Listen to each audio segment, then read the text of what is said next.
Welcome to the Monster Fitness Podcast. I am Coach Tyler, and today we are talking about hydration and electrolytes, what you can do to stay strong in the heat. So, these podcasts are quick and to the point. We keep them short, focused, and giving you the details you need.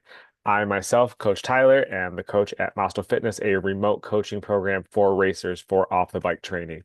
And just like these podcasts, that's how we like to keep our training. No fluff, no extra stuff, just the things we need to do so racers can get in, get the session done, and get out. Because just like everyone else, we're busy. We got a lot of things we're trying to manage, and getting that training in is important off the bike so we can race faster and safer. So we're talking about that sweat, that hydration, the need for electrolytes, and we're gonna dive into it here and just talk about why you need it and why it's important as summer ramps up here for us. So first, sweat. Very unique for each racer. Our sweat rates can vary, and our sweat rate helps determine how much fluid we need. So, in the simplest sense, what you can do is you can do a sweat rate test. So, this is something we have available for all of our racers on the Muscle Fitness training platform. But essentially, what it is you weigh yourself, you do a session about an hour, and then weigh yourself after. And that's a way you're able to determine how much fluid you're losing.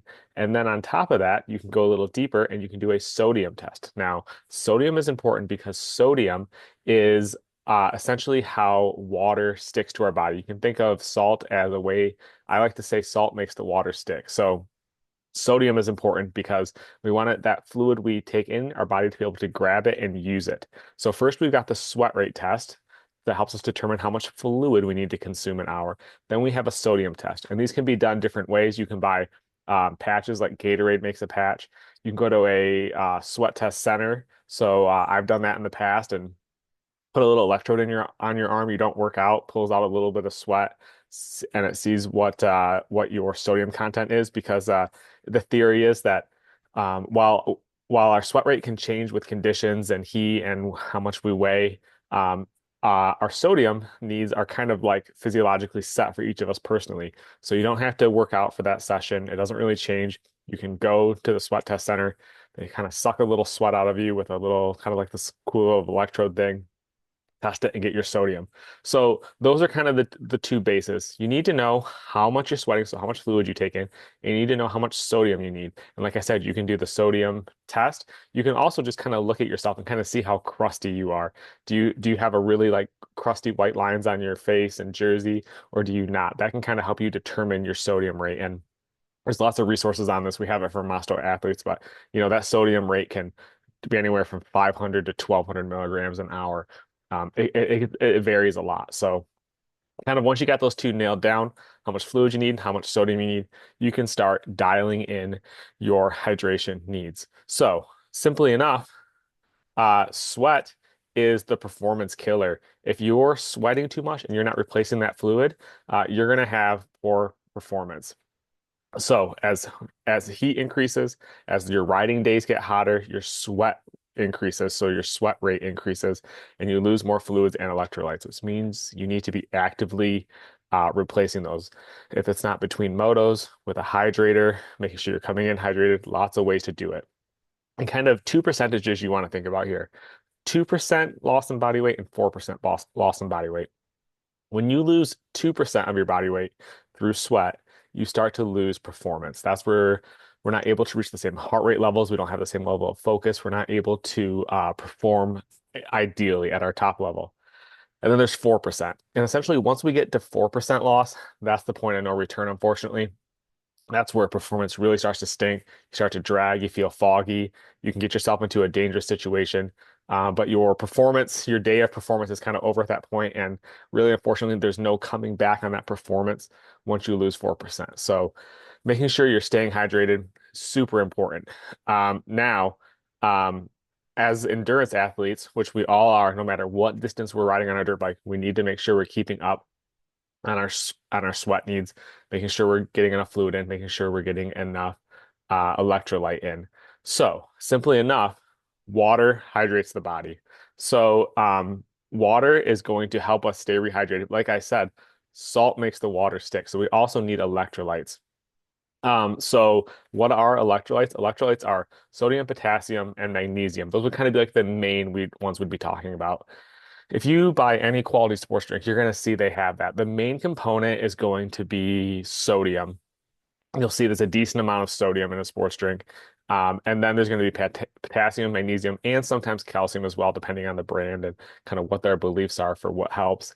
But essentially, those electrolytes, those are what help keep the muscles firing, help keeps the nerves doing their job, muscles contracting, and helps decrease the chance of cramps. Now, not all cramps come from dehydration or lack of electrolytes, but it's a very high percentage. So, if you're suffering from cramps like chronically, especially in the heat, you might want to look at your hydration game. It can be a lot of different factors, but if you're, especially if you're finding it happening a lot in the heat, it's something that you can definitely look into to help decrease your chances of getting cramps. And like I said, you got to do that sweat test, and you got to do some type of sodium testing, even if it's just seeing how much you're getting an hour and how you're feeling, and looking at kind of like how crusty or how many like kind of like white lines are on your jersey or your face to kind of determine, kind of find a baseline for what you're losing. Uh, Now, what are the things we can do to help stay hydrated to make sure we're properly hydrated when we race and ride and work out? So first is pre-hydrating, making sure that you're hydrating in the days leading up to competition. So, if any of you remember when you were in school, college, or if you are now, we know that just waking up or the night before, um, cramming and trying to learn everything in a couple hours isn't how it works. It takes, repetition, it takes time to be able to remember the material and to be able to recite and know how to do that material. Same with racing. The more time we spend on the bike, often the better we do. The more consistently we train off the bike, the stronger, fitter, and faster we're able to go on the bike. So, just like that, hydration is similar in the sense that you can't just the night before a race or race morning just chug a bunch of water and expect your body to be hydrated. We've got to start pre-hydrating, and we're talking 24 to 48 hours out, actively drinking fluid. So making sure that um, if it's you're racing Saturday, Thursday, you start actively drinking fluid, and you're doing a kind of a urine test to help determine your hydration level. So a really good way to look at it is you want like a light amber pea, almost like apple juice color. Um, if you have a really dark urine, you're underhydrated is the rule. If you have a clear pea, you're overhydrated. So underhydrated, not good. Overhydrated, equally not good because if you're just peeing out clear, you're essentially diluting your system. You're giving it too much fluid. So there's no this amount of water you need to drink in this amount of time, or this is the absolute way to do it. Really, the best way is to do that urine test because we're all in different environments, different things going on, and it's a really good way to help you kind of keep track of it. And you can record a couple of pre-races, and you kind of get an idea of where you need to be at. Now, in terms of riding and racing, so under 1 hour, water's pretty much going to do the trick just about every time. Now, um, and if it's extreme heat or a really harsh environment, sports drink, electrolyte is definitely going to help. But oftentimes, if it's not extreme conditions, not needed. Now, over 1 hour, that's when we want to start adding the sports drink. Anything over an hour, start looking at, all the high quality stuff, Scratch Labs, Limit, Grupo, anything that's kind of got uh, that electrolyte mix and that sugar. So those are kind of the two components of sports drinks. The sugar is what gives us energy. The electrolyte, that's what's going to help the water stick and help deliver the water to our working muscles. So those are the two components you're looking at or looking for. So when you go to the store or when you're shopping for a sports drink, anything that's 0 calorie isn't going to help us perform. We want something with calories because calories equal energy. So make sure you're getting something with calories. Don't go for a zero option, is what I would suggest. Get something with calories because that's what gives us the energy to keep going. Now, I've had many races over the years deal with various levels of cramping and issues. And oftentimes it happens mid-late race or late in a race. And we're talking about specifically here for hare scrambles, enduros, second moto type scenarios. And what I come to find out many times when I'm with this athlete, and we're kind of exploring what happened and how we can fix it going forward is, unfortunately, they drank to thirst. They didn't start hydrating until really late in the day or late in the race. And when we do that, oftentimes it's a little too late. Our body is not the best at reminding us when to drink. And oftentimes, if we go by drinking to thirst, we can end up being well behind before we end up being well behind where we need to be if we drink to thirst. So if you're finding yourself getting like a lot of cramps mid-race or second moto or late in the day, um, think about when did you hydrate?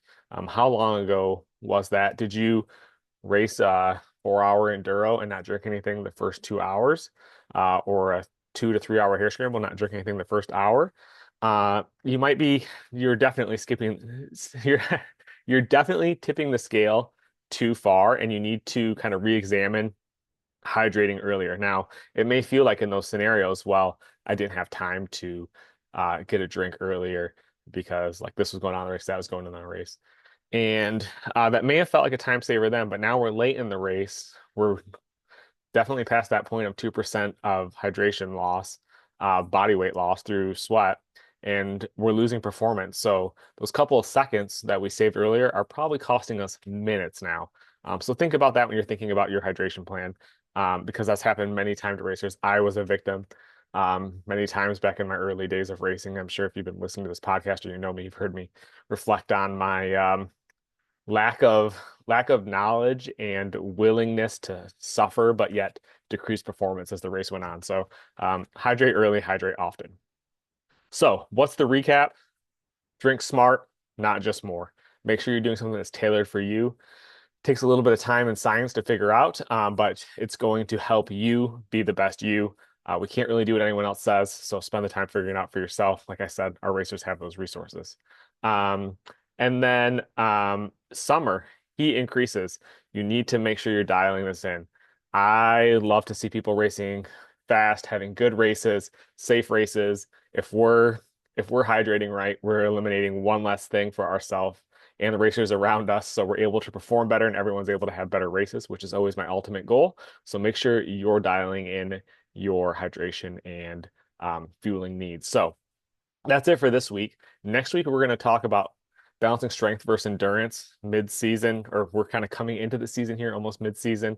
And you're racing, you're riding, you've got strength training, you've got off the bike endurance training. And we'll talk about kind of some ways to balance that and how to get the most out of your body. And yeah, that's it for this week. If you are not a Monster Fitness racer and you want to try it out, send me a message on Instagram. I'll get you set up with a free week. Doesn't take a credit card or anything. All I need is your email address. Simple enough. So I'll see you guys next week.